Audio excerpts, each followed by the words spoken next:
around that time when we met a financial consultant who referred us, who was referred to us, and we said, okay, these are our numbers and this is what we're doing, and what do we do? How do we grow from here? Can we raise investment from an outside party to sustain our growth? And he was like, man, I can't engage your services. You can't engage my services because you're too small. You're so tiny. Like, these numbers are awful for a business. And we're like, okay. He's like, you can come back to me if you can 10x this number in the next 6 months.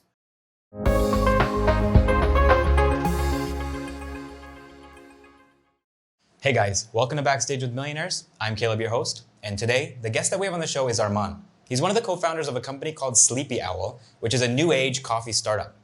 And I'm just curious to know, 3 years ago when you guys started up, why did you even decide to get into coffee in the first place? So my co-founders and I were, I'd say, in a way, passionate coffee drinkers. Me, not as much. I would happily settle for the coffee machine that's in the office or, instant coffee that's available elsewhere. But my co-founder Ashwajit would regularly use the French press and encouraged me to do so as well. And when we began exploring, we realized that the reason for me settling was drinking great quality coffee is not very convenient for the average youngster. So we kind of began to explore what options are there for us.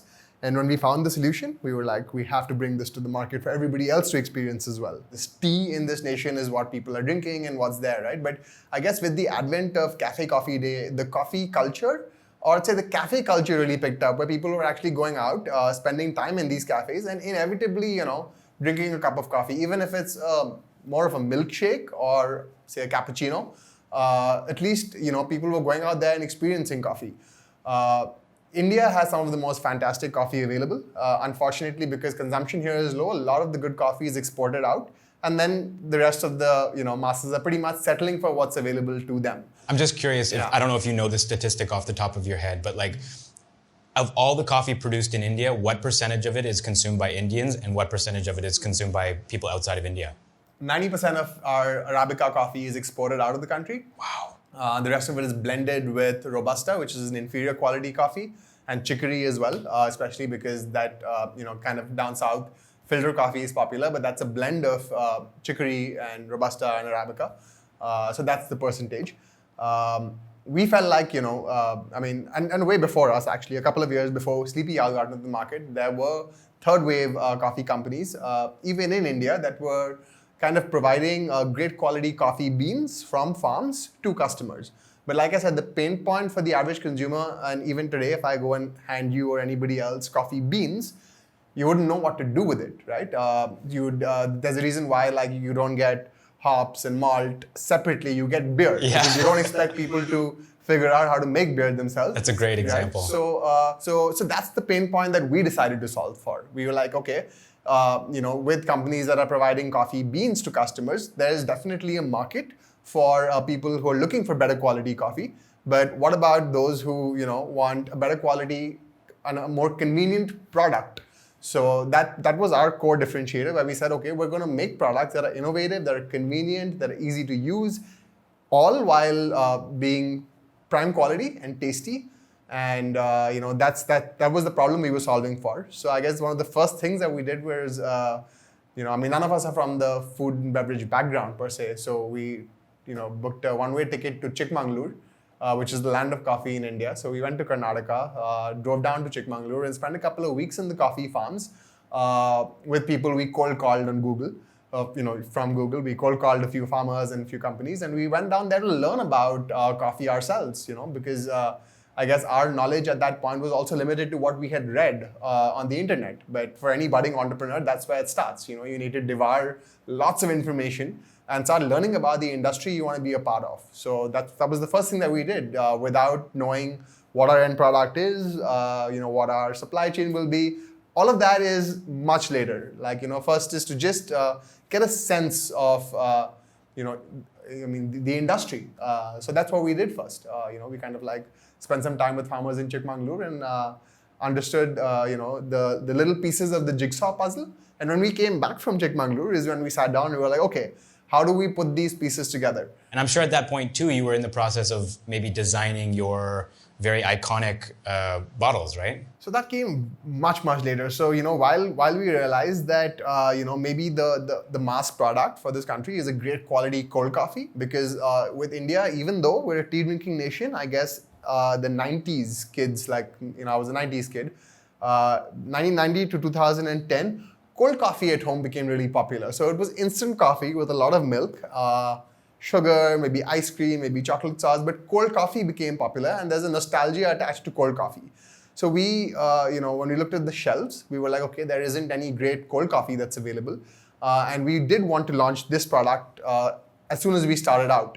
But, we figured out the key challenges at that point were making a shelf-stable dairy product, having a bottling plant, having a supply chain, that was able to put this together. And at the same time, we wanted to ensure that we were, clean label. One of the things that we realized when we were researching was that the food industry and consumers are moving to a place where you want products that are preservative-free, additive-free, clean label. So how do you do that? How do you make a product that's shelf-stable without adding any of these ingredients that are traditionally not good for you? We fell flat on our face, and I'll be honest. I was about to say, these seem like huge barriers, right? Huge barriers, especially when you have a very limited capital that you're investing into the business. As young entrepreneurs, if you're 19 to 24, you probably just graduated from college, starting your first job, maybe not even that. So where do you get the money to put all these pieces of the puzzle together? So we took a step back and said, well, we can't do that. This is just not happening. So what do we do?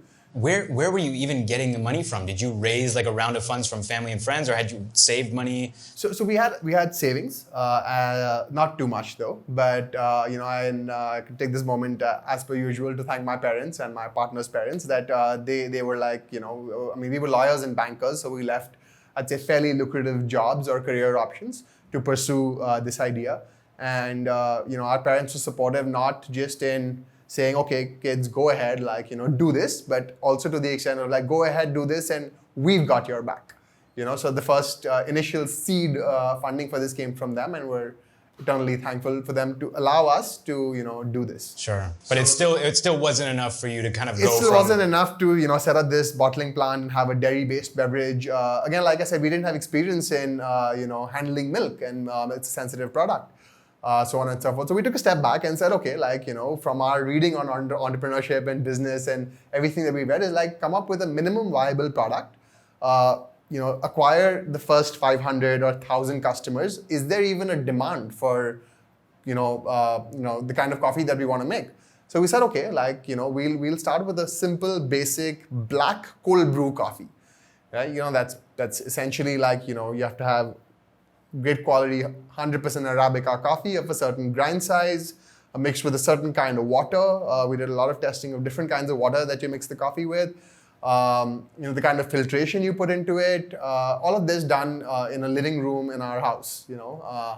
And we came up with what we felt was the perfect recipe. Of cold brew coffee. The challenge still at that point was, okay, we have this, great cold brew coffee that I'm drinking right now in a liquid format, but how do I sell it to the end consumer? So again, we went back to the question is, do we bottle the black cold brew coffee and go about that? But same problem, the investment and it just wasn't,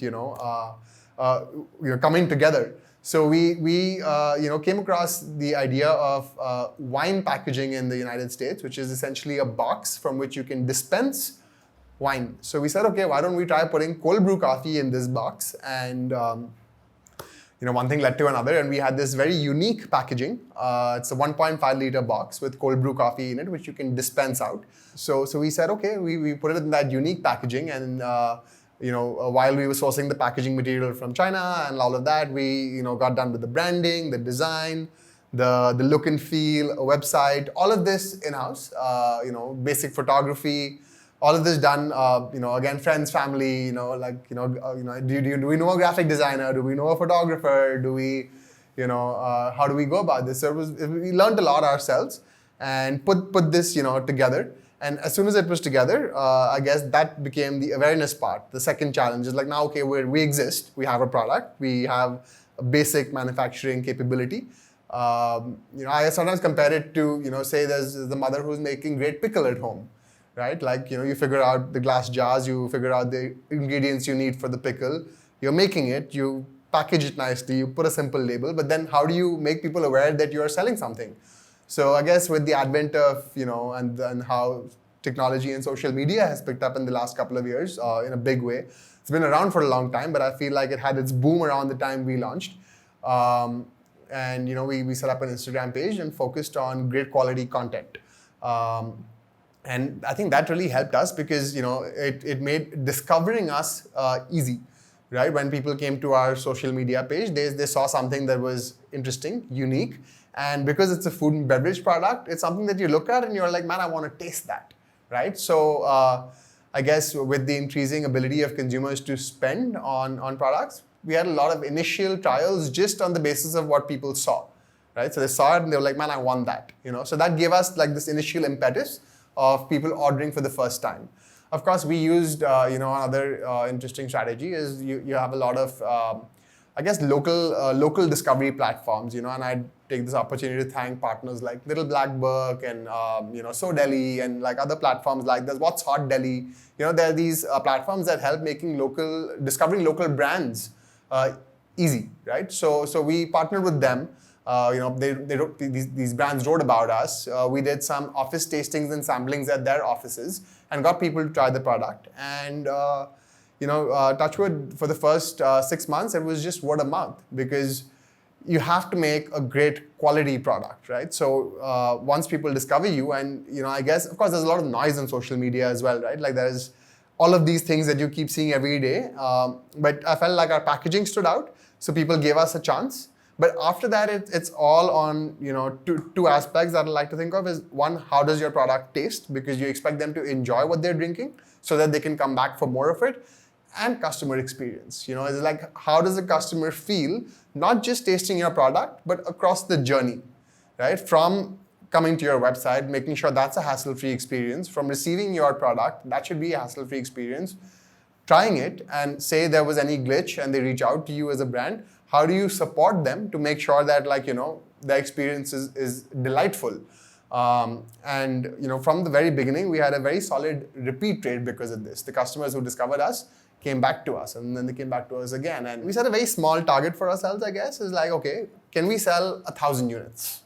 Can we sell 1,000 boxes of coffee? And if we can do that, we have something on our hands. So at what point, after officially launching your product, did you hit that milestone of 1,000 boxes?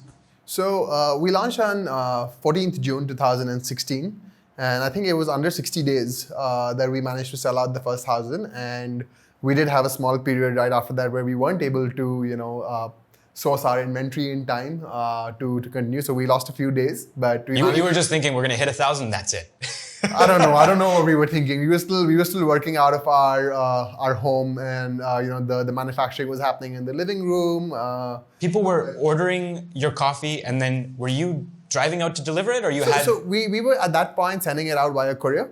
So it would reach the next day to customers within Delhi NCR. But I remember this interesting day when I think there was a government holiday and the courier company was shut and we had a lot of pending orders.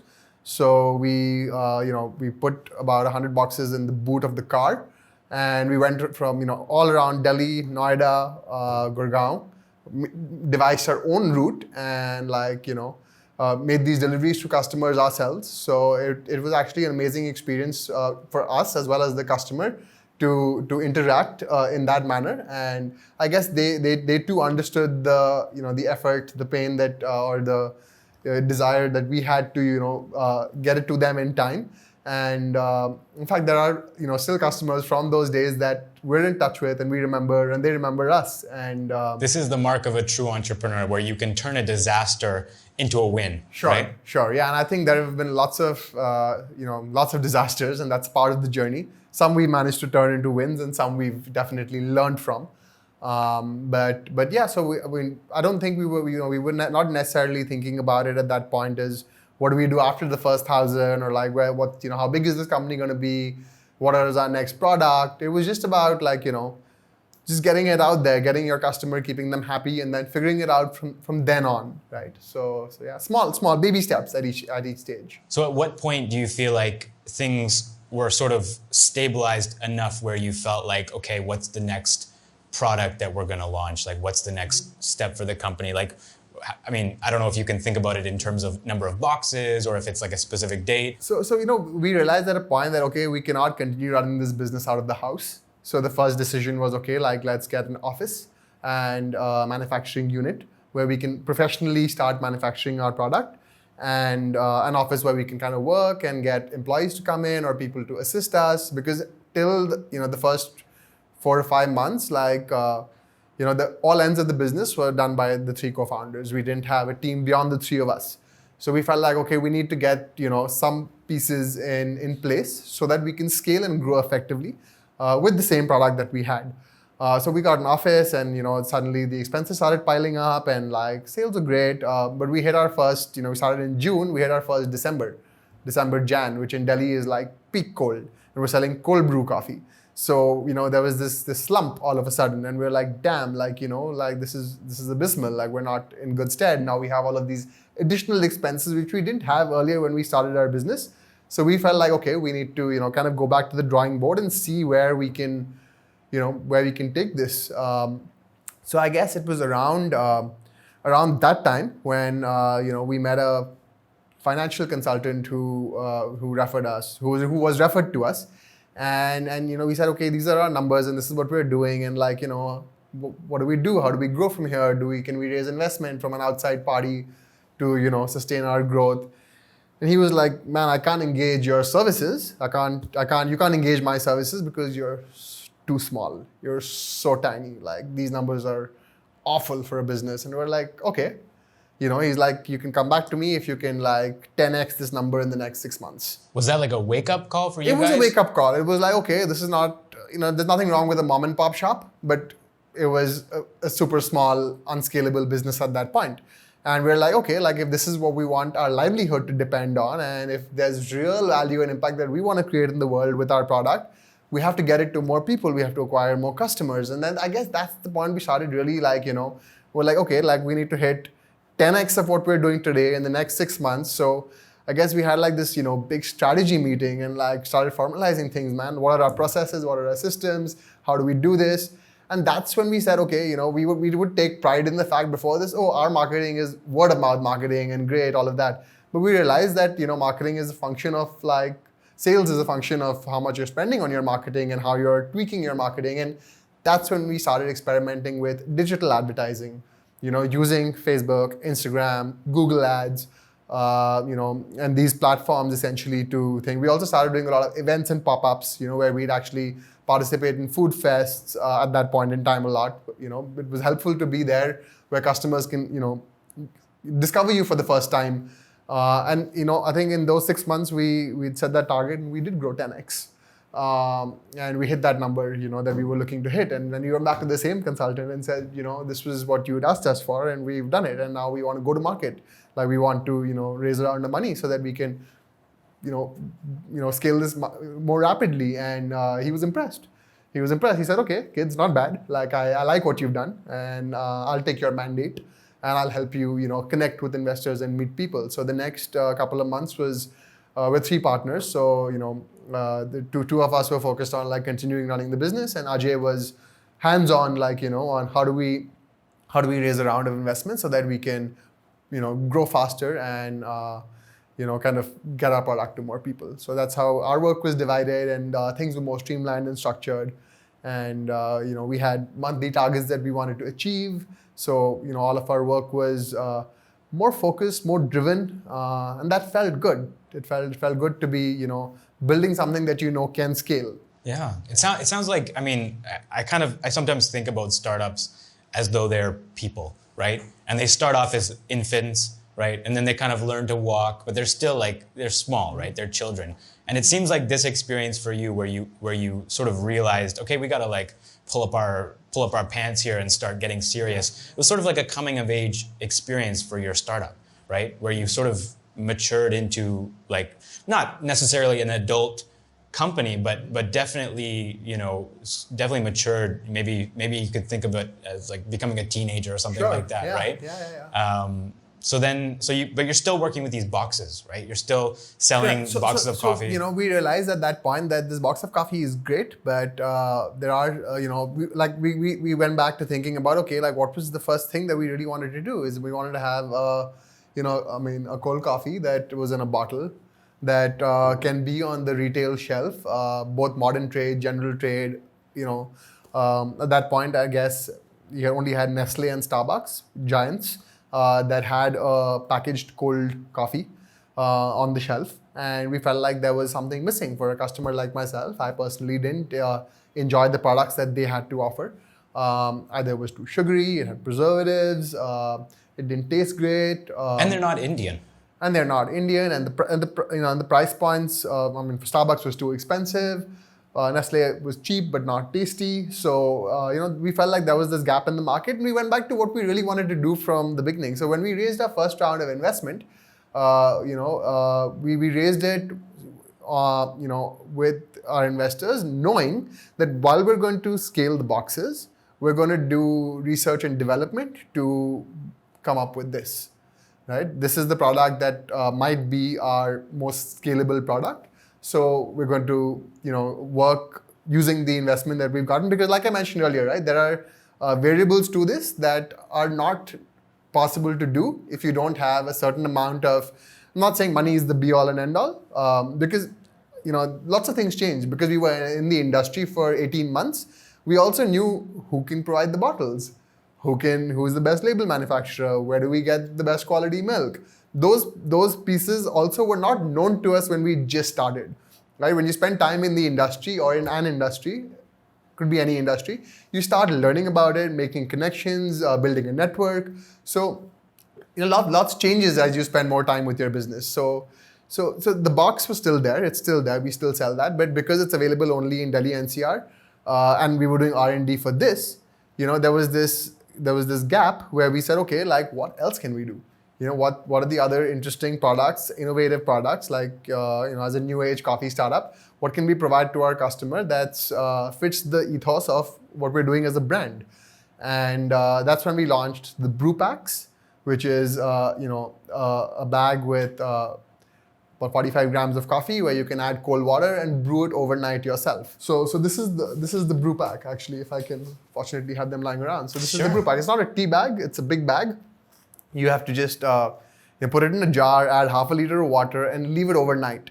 And the next morning you have what I'm drinking, a smooth black cold brew coffee to which you can add milk. So this allows for two things. A customer can really customize, the way they want their cold brew to taste. It's very convenient to carry around. The quality of coffee is top notch. It's 100% Arabica coffee, and it's in convenient packaging, right? It takes away from the idea of, okay, how much water, how much filter, the variables are gone. So as a company, we said, okay, this is again, convenient, it's easy to use, and it's tasty, it's delicious. And biggest difference for us is pan-India. Being a dry coffee product, we can ship this pan-India. So suddenly our market went from Delhi NCR to anywhere in the country, right? So that allowed us to access new customers everywhere. And like I mentioned earlier, when you're digital or when you're marketing online, right? You, Caleb, sitting in Bangalore, could look at Sleepy Owl and be like, wow, this is so cool, I want to try it. And for the first 18 months, we had to turn someone like you down. We're like, oh, okay, we cannot deliver our product to you, so be it, right? But we did something interesting. Anyone who ever inquired, we always captured their email or information so that when we do have something that we can sell them, we can shoot them. So when we did launch this, we had about 3,000 email IDs of people who had already shown interest in Sleepy Owl. And when this launched, we sent everybody a blast saying that, guys, we have something that's available for the rest of the country. And what was that like? What was the response? The response was fantastic. People loved it. And in fact, even customers of ours who were in Delhi NCR but moved out of Delhi and liked Sleepy Owl, actually, they were the ones who told us, can we get it? We don't live in Delhi anymore. I moved to Kanpur, or I moved to Indore, or I moved to Bangalore. And I want Sleepy Owl here. I miss my Sleepy Owl. And we're like, okay, there is opportunity for this product. So this really allowed us to get pan-India distribution and scale. And, it kind of became, so this is before the bottle came to life. We did this online. and now it's available at retail stores and Amazon. It's accessible to a customer. So yeah, this is I think personally feel one of the most innovative products that we've launched. No one in India is doing this. Almost, I think globally at that point, no one was doing it, and it was amazing for our customers as well as us, and I guess even for our investors, it was exciting because in the limbo of launching this and having this, we as a company weren't sitting on our butts. We were like, okay, what next? What next? What next? And I feel like that's something that we always do. Okay, so it's mid 2018 at this point. You've launched this sort of intermediary product. You've got the boxes, you've got the cold brew. We bags. have this in the R&D. You're working on the bottle, but I'm sure that once again, winter is approaching, right? And you still don't have any hot products. And I think even if it's not winter. I mean, I'm not Indian, so I'm a little bit, I'm outside of your sort of target market. But I think there are people who want something hot, right? So were you guys working on that sort of in the background as well? So there's cold brew coffee in itself. Once it's brewed and ready, right? You have your decoction. You can heat it up and have it. So we focused a lot on actually educating our consumer that hey, it's cold brew coffee. That's the method of brewing it, which makes it less acidic, less bitter, and has these advantages. But once it's brewed, you can heat it up and have it as well. But I don't think that messaging or that communication really worked out well for us. And 2018 winter was, but we were in a bit of trouble again, where we saw sales plummet, and we were like, okay, this needs solving. So we launched the bottles in January of 2019. And it's a very new category because we had to start working with distributors. The transport of a glass bottle is very different. So in a way, with respect to the brew packs and the boxes, launching the bottles is a new business, right? It's a new business altogether. Like how do you manage the supply chain, distribution, production, communication? Because this is a retail only product. Doesn't sell online. So everything we learned about digital marketing, advertising, all of that. Doesn't necessarily apply to this. This requires in-store marketing, sampling. It's a retail product. So it felt like launching a new business, which was very exciting, and we were learning all new things. But somewhere, when we launched this in January of 2019, after not so good November, December, I think it was bugging the three of us that we need to, come up with something that can cater to that consumer who is really, really looking for a hot beverage, hot coffee or a hot tea, and that's very popular in India, I guess even globally, right? A hot Americano or a hot espresso shot, people enjoy their hot beverages, and with coffee, I think hot and cold, both are there, and we were missing out on a huge chunk. And the messaging around have your cold brew hot just didn't work. Wasn't working out. It wasn't working, even though it's tasty and a lot of people do it. But it wasn't. So we went back to the drawing board and started researching on if we can launch a single serve hot coffee. And in India, the tea bag culture is very intuitive. Everyone knows how to use a tea bag. It doesn't require too much education or too much communication. So we spent January to June. I mean, not just 6 months. I guess we're always researching and learning more. But the specific focused research, where I think my partner Ashwajit spent a lot of time, figuring out how to launch this product. And sorry, this was in 2019, yeah? 2019, okay. We're in this year. Yeah. So 16, 17, 18, 19. So 3.5 years in, we launched our hot brew coffee, which is, it comes like this. It's a single serve packing, and it's very simple. This is your little bag, your hot water, you dip it, and immediately your coffee is ready. But it goes back to the USP of our company. So we're not, we've been asked this question, is Sleepy Owl a cold brew coffee company? We're not a cold brew coffee company, we're a coffee company, and we make innovative coffee products. So I feel like, this is, again, in its own way, unique and innovative. And the response to this has been fantastic, touch wood. And customers are really, really enjoying this. And now I feel like we have something for everyone, And the other thing is that, with cold brew, it requires 12 to 16 hours of steeping time, right?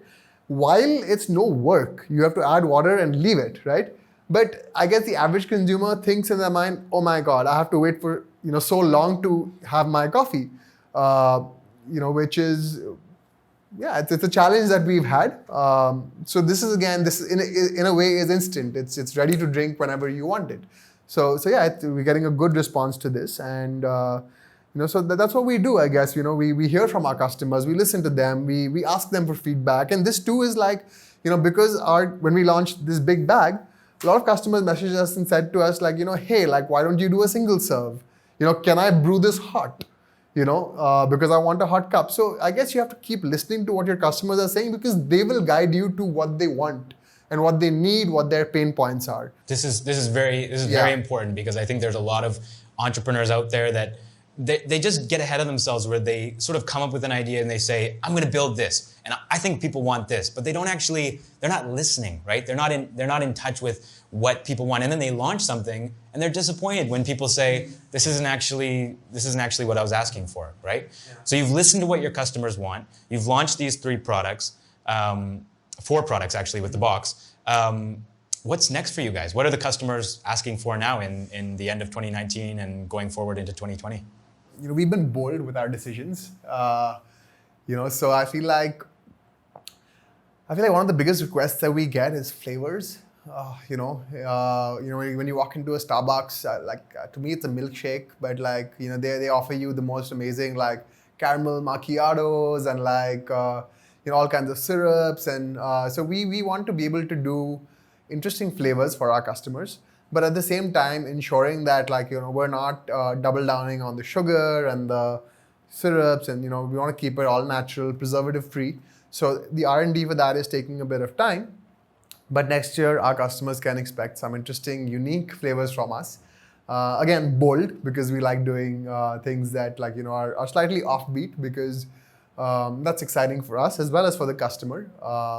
So yeah, I think that's what they can expect, and they've asked for it. So we're working hard on bringing it to life. And for us as a business, I guess, from a business standpoint, launching a few more SKUs, stock keeping units, having a few more options for the customers will be interesting. From a trend standpoint, both our products, the classic and the sweet, have a little bit of sugar, but it's so interesting to hear customers demand for a no sugar variant.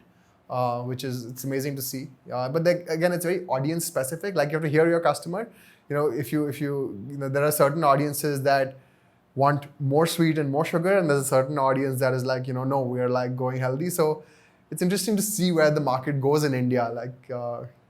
Yeah, things are definitely changing, and tastes are changing, and I'm sure there's a lot of people that are watching this video right now who drink Sleepy Owl, right? Or at least they drink coffee. In India, yeah. Right? So if there's anyone out there that's watching this video and you drink Sleepy Owl and you want to know more about the company, or you want to know about Arman's journey, would love it if you could leave a comment down below. And I might, if there's a couple of really good ones, I might reach out to Arman directly and maybe ask him to come back and respond to a couple of those. And also, if you enjoyed watching this video, maybe if you learned something from this video and you want to sort of teach one of your friends some of the things that Arman has to share, would love it if you could share it with them, share it around with your network. That would really help us out as a channel as well. And thank you so much for watching this video. Thank you so much for coming on the show. Thank you. That was great. And I love that you had the products right here to share with everybody. Yeah. We just sort of.